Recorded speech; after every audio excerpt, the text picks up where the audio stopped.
size 10 by 10 inches that I marked off with a ruler and Sharpie. Okay, so now I'm planning my composition within that composition size, which is 10 by 10 inches. Okay. I have a question. Like, Yeah. I'm confused about like what is back and what is front, and You why just why you choose. choose what. You just either choose way. because I have the Sharpie marks on the back, and Okay. if I don't know that's the back, and I Oh. accidentally put everything on the back with the Sharpie marks, because you can't tell, Yeah. then it'll print the Sharpie marks. Okay. You want the Sharpie marks on the back and then to be printing from the front. Okay. And it's also in reverse. So, Because it's the same on both sides. It's just, yeah, yeah. it's the same. So even if there's a dry point back here, I would still do this if I'm planning planographic printing, because I don't want to print my Sharpie marks. But I can actually do everything backwards here and trace my whole composition out. You see? And with the Sharpie. And that's how you plan a composition. Then the actual plate, you turn it back over, or your Sharpie marks are on this side, and then I'm rolling up this side. So I'm printing from the opposite side, but I won't print the Sharpie marks because it's on the back. But I can see through the plate to create my arrangement and use registration marks. And then if you want to remove these registration marks, you just use alcohol that's in the access cabinet. It says alcohol on it, and you just take a Q-tip or something and wipe them away with alcohol. Does everybody understand that? That's how you make your registration marks for your actual plexi plate. Is your matrix you're printing from, but it's also your registration plate at the same time, and that's why it's beneficial that you can see through it. So there's lots of benefits to being able to see through the plate. I can put objects under the plate like this, and I could do an additive reductive painting. So I can use that as a resource and do the painting on top and then print that. Okay. I can also just plan where my color transfers and everything are going to go. So I have all of these ready to go. I can ink up this and lay that down in there, and that can be printed. Okay, so the first thing I'm going to start with is my background. In monoprinting, we start with the background first. And it could be cyanotype, like we've been talking about. But it could also just be feather roll, and that's one of the processes I'm teaching you. So I'm just going to start with a feather roll. I know this is the front because this is the back, because I can feel the tape. So I'm gonna do everything on the front, and I'm gonna make my colors. Feather roll is transparent. Can I get you to? I got it. I'm gonna start. Trash pile over here. That's transparent base. It's in your kits. I'm going to tell you how much to use of these things. This is yellow.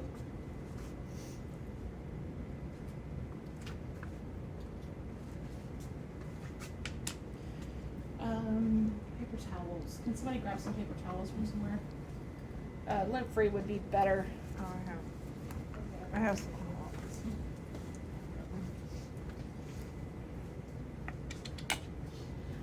Tell these have never been used, so I'm gonna make sure that you're always mixing up your inks really well with clean cards, not with palette knife. Thanks.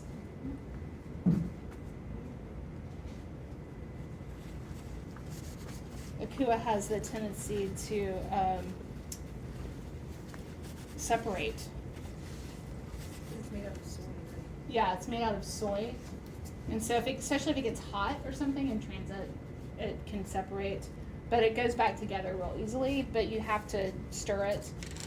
So what I'm making, we're going to have a little quick color theory lesson, because some of you have had good color theory lessons and some of you haven't. And it's really important in printmaking that you understand a little bit of color theory, because especially in monoprinting, you're working with the concept of transparent colors that are overlapping. Okay, so through each layer of the press, you can change the colors by using transparent blue over a transparent yellow. What would that be? Green. That's right. So where you don't overlap it, it can remain blue or remain yellow, but then where it does overlap, it becomes green, right? So I want you to think about your feather roll that way. So I want you to start with, this is phthalo blue. You should have a blue in your material list. there's got to be a better way for them to store this ink. It's so hard to get this off.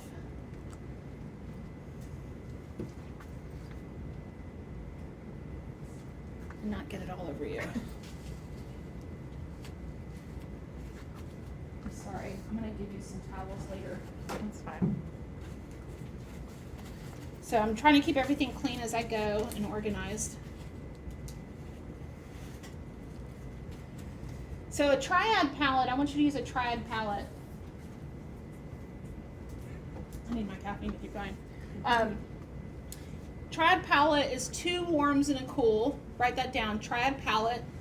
I want you to use the triad palette through the whole monoprint process. You're going to use the same palette. It's not limiting because what is the most famous triad? Primaries, right? Mm-hmm. And primaries make every color, right? 2 warms and a cool, right? 2 warms and a cool, or 2 cools and a warm. Okay, so I'm using 2 warms and a cool here. This is the palette I use a lot. So I'm going to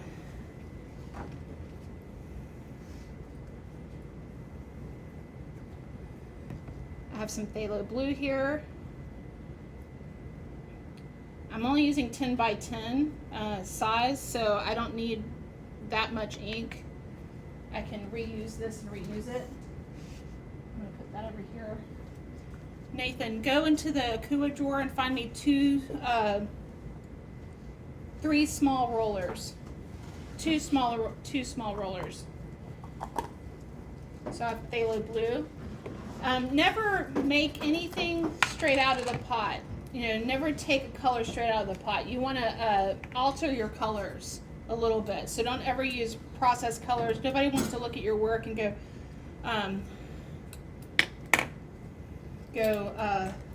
you know, cerulean blue, good job. You know, like, you know, it's like, make your own colors, you're artists. This looks really gross and bad. I'm not going to use this. I think it's bad.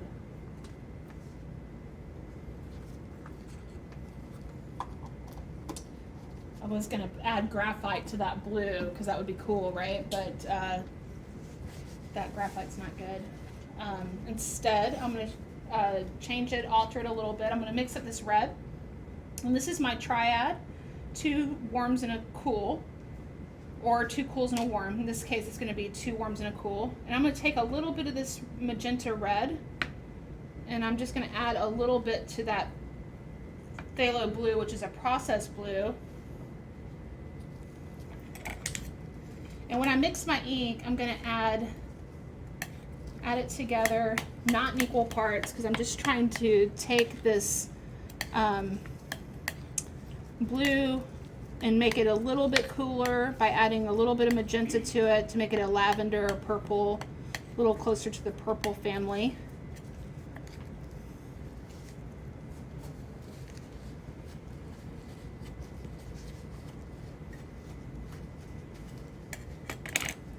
Now I'm going to take some yellow.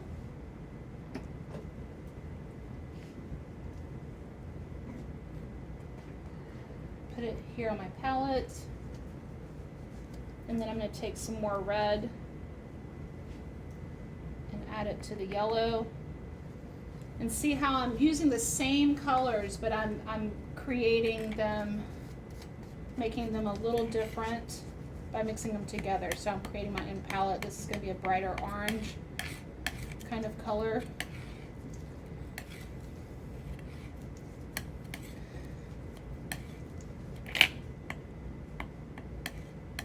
You're talking about adding graphite.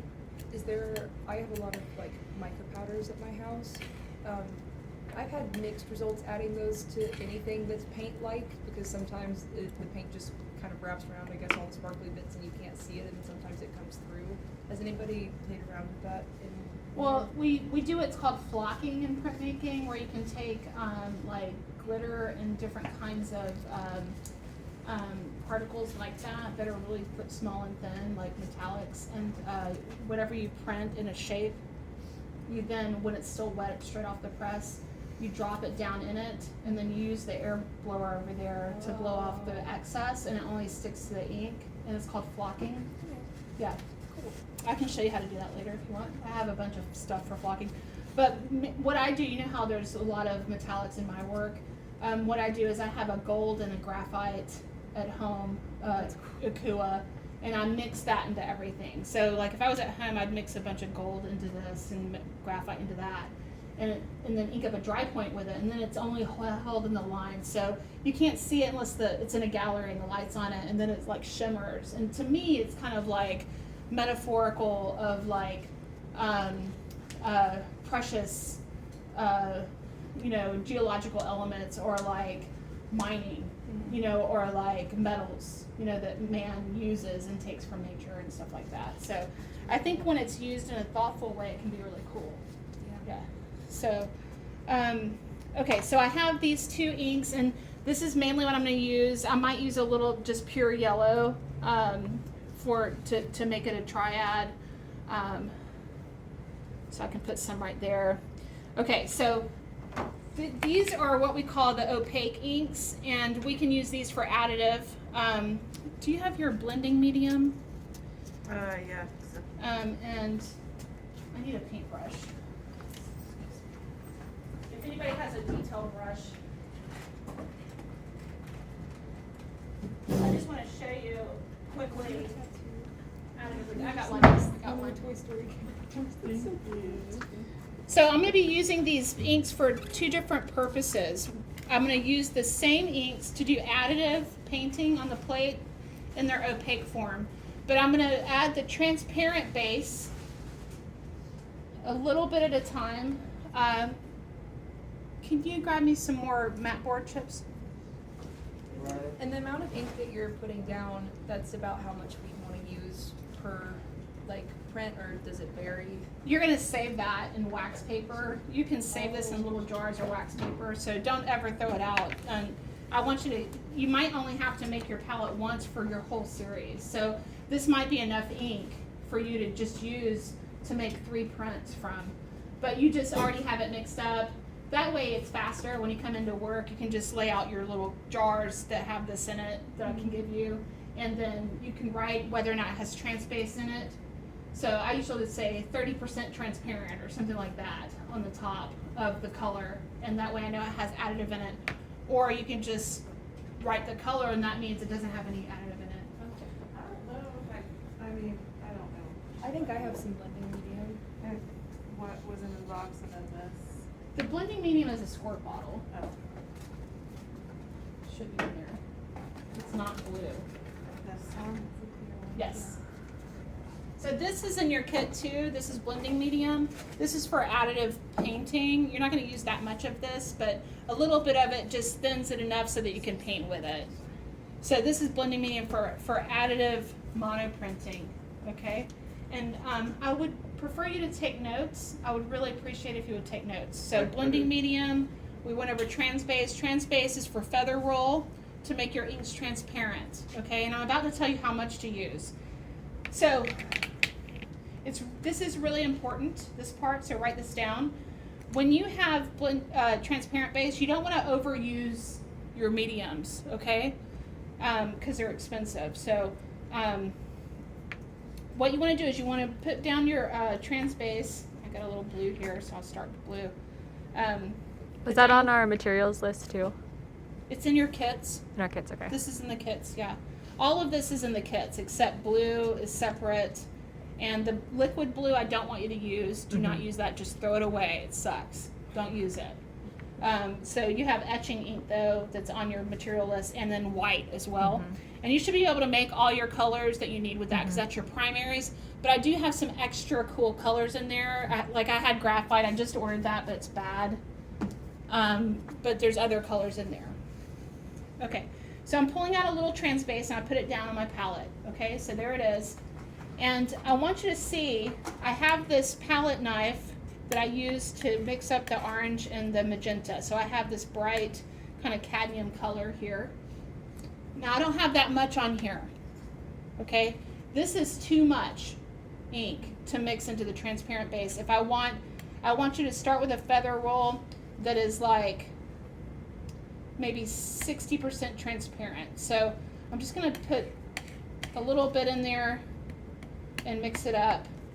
And you want to always add your ink to your trans base and not the other way around, a little bit at a time. That's really important. Add the pigment to the transparent base a little bit at a time. The reason is it gets dark really fast.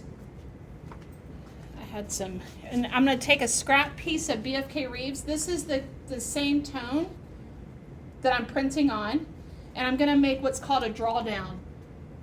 Write that down. It's called a drawdown. And before you start monoprinting, you need to make a drawdown. I'm going to take a clean card, and I'm going to dip it into my transparent ink like this. Okay? And I'm going to hold this tight and straight up and down. I have the card straight up and down. This is important. Look at my technique here. Straight up and down, not like that, but straight up and down. I'm going to pull hard one layer of ink against my paper here. See? That tells me what that will print. That's too dark. And if I get it too dark right off the bat, that's bad. I'm going to pull that over here and add some blue in it. And I'm going to separate a little bit out like this. And I'm going to take some Transpace. And now I'm going to mix that in. So once the opaque ink is mixed with the trans base, if it's not to your desired effect, you can always add more trans base to your mix. Yeah, but you don't want to add it But you to don't wanna all add of it to that. that. You want to take a little bit out and then add it. You can put that and say that's 80% transparent. Sorry, that's 30%, 20% transparent. What we're after is like 70% transparent because we're doing a feather roll, and we want it to be really transparent. So this is going to be better. So I'm showing you how to, when you make it too dark, how to lighten it. Okay? Are you taking notes? Are you awake? Okay. Yeah, okay. Okay. So now I'm going to pull that down. Okay? Now that did it. Because everybody makes it too dark at first, I did that on purpose to show you that's too dark. If you start with a monoprint layer and you start too dark right off the bat, then you won't be able to transfer your imagery in effectively. You want to start real light. Mm-hmm. So this is about 70% transparent, and that's what you want, 70% transparent, okay? So now I'm going to test my blue ink. So I'm going to take a little bit of the blue,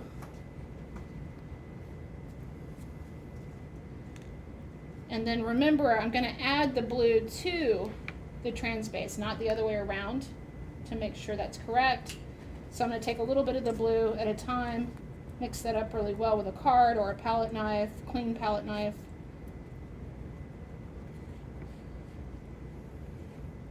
And I'm going for about 70% transparent. Take a clean card, dip it in, and this time I'm going to go over, making a mess here, I'm going to go over in the other direction, the drawdown I just made, so I can see what colors they become once they overlap too. Okay? Remember I talked about expanding your palette?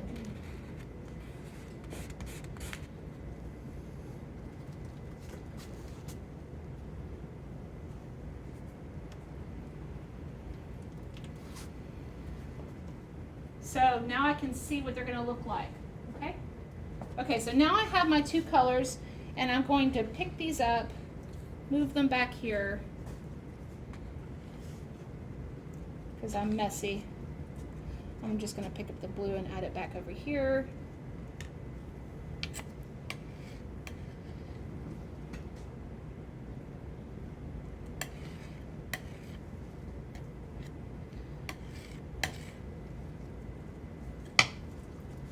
One thing I was doing is just collecting my trash, inky trash over here.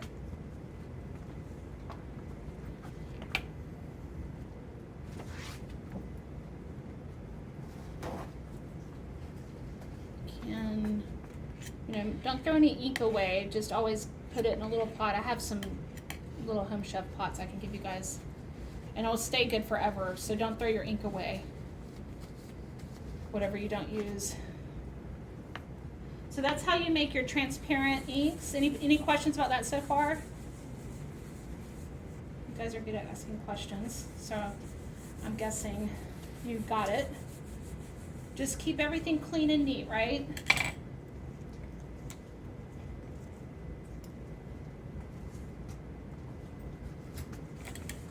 So now I'm cleaning off an area to roll out some ink to make my feather roll. And the first thing I'm going to do is make my feather roll with the transparent ink, because remember I'm going to start light, start transparent, and then go to more opaque ink. So the additive painting is going to be on top of the feather roll.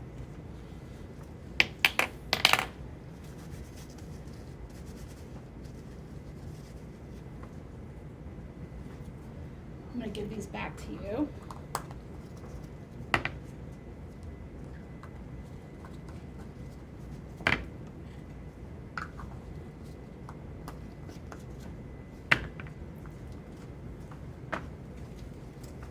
This is mine, right? Mhm.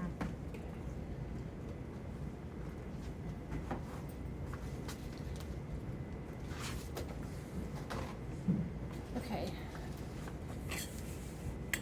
So now I'm going to take blue and I'm going to roll it out. And I don't have to do a super even bead of ink because this is a feather roll. You know how you pull out the even bead of ink and then pull it out for the surface. That's for a surface roll. That's for opaque surface roll. And you do need to do that for surface roll. For this, I can this is more like painting with a roller. Okay, so I'm going to dip it in 3 times to my transparent color. And I'm just going to roll it out on the roller evenly. And then I'm going to feather it in. So I'm thinking I'm going to check my plexi, make sure I'm on the right side, not on the back. And I can roll in. Now I'm pushing the ink into different areas. And this, I'm thinking of this as sky ground. So I'm pushing it into different areas and I'm using it like a paintbrush, and I'm lifting off of the ink off the plate and moving it around. Then I'm going to take another roller. So that's my blue roller. And oops, making a mess. I'm going to roll out the red.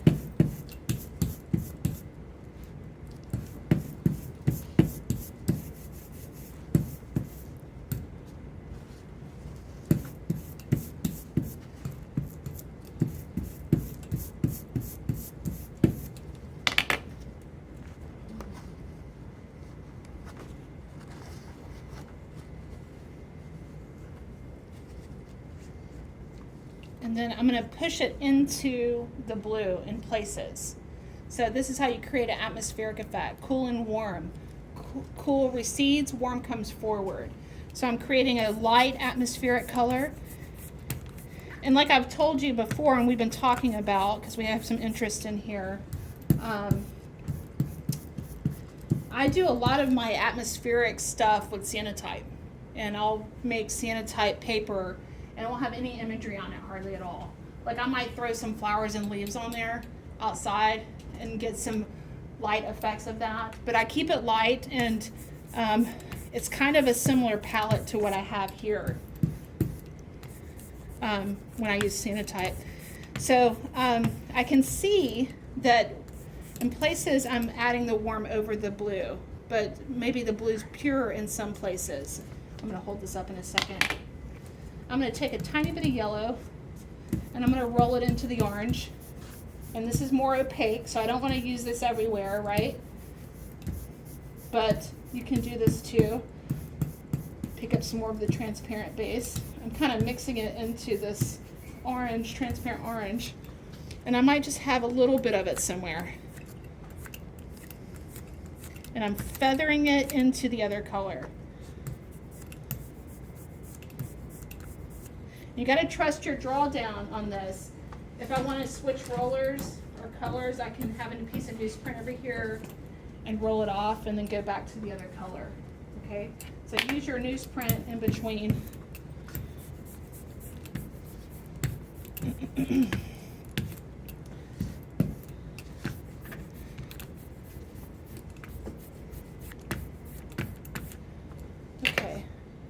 So, see how transparent that is? It'll be like printed on this though. It will be dark, so you have to trust your draw down. Okay, so that's feather roll, you guys. That's how you make a feather roll with transparent ink in a triad palette, okay?